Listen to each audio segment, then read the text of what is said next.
Hello guys, and welcome to another Red Life Studio episode.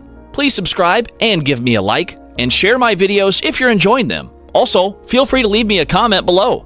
Now let's begin with today's stories. I slept with an old flame during a work trip and my husband has no idea.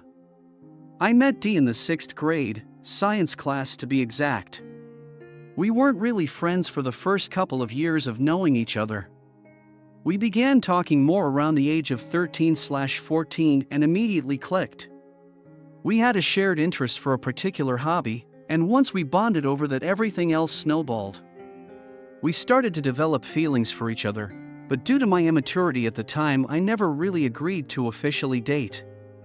I will spare the details, but unfortunately we had a very painful falling out, and by the time high school came around we were no longer speaking. We did eventually reconnect, but that was followed by several instances of going back and forth between being inseparable to no contact. It was always rooted in Dee's inability to be my friend because he still had romantic feelings for me and it made things difficult for him. Dee moved across the country not long after we graduated high school, and any contact we had going forward was always virtual. We finally got to a point where it seemed like it was possible for us to be just friends. I got into a long-term relationship and Dee was dating other people as well. My long-term relationship turned into a marriage, and I've now been with my husband, M, for a total of 6 years. After a couple of years of being married, feelings for Dee began to resurface. We would talk and text all the time. There were a lot of flirtatious messages being sent. Several times I found myself wanting to cross the line completely. Dee and I had never been together sexually, and I found myself longing for that sort of encounter with him more and more. I think we both knew what we were doing was wrong. At that point it was pretty much a case of emotional cheating. So we went no contact again and stayed that way for quite some time. Until recently. I got a new job last year where I'd had several opportunities to travel for work. I was recently asked to go to Phoenix for a 2-month assignment. Phoenix is where Dee lives. I hadn't seen him in 10 years, which feels crazy to put into words. I fought with myself not to reach out, but I couldn't help it in the end. I surprised him by showing up to his job. He owns a small cafe, with a couple of things I had collected over the years that I always wanted to give to him. Understandably, he was in shock to see me standing there in the flesh, and I can say I practically felt the same way seeing him. I couldn't really get a read on how he felt about seeing me after so long, but I gave him the name of my hotel and told him I'd be in the restaurant at 5 p.m. if he wanted to catch up over dinner. He came and we had such an amazing time chatting, reminiscing, laughing. 2 hours flew by and I didn't want it to end. I asked if he wanted to come hang out in my hotel room for a while.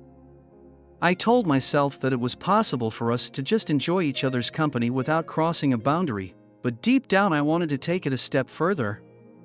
We hung out for a few more hours, drinking and laughing. Eventually we got tired. I laid down to close my eyes for a few seconds and he did the same. We inched closer together until we were basically spooning, and after a few minutes of laying like that I could feel him getting hard. I was so incredibly turned on, I really couldn't resist. I turned around and kissed him, and I'm sure you can guess what happened next.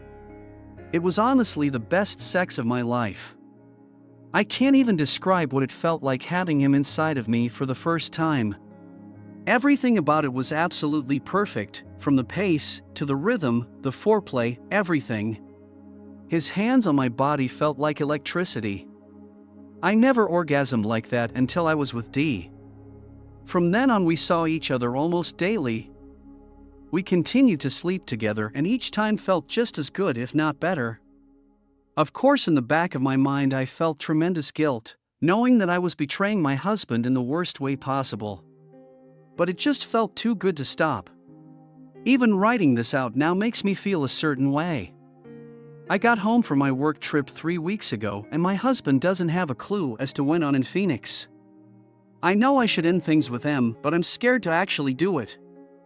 I've built a life with him here and I know I'm an absolutely shitty, disgusting person for what I've done. I've already been asked to return to Phoenix for another 2-month assignment beginning in September. I've tried to reason with myself, but in the end, I just know I'm not going to be able to resist seeing D again. Thank you for watching. If you enjoyed the video, hit like. If you would like to see more, feel free to subscribe.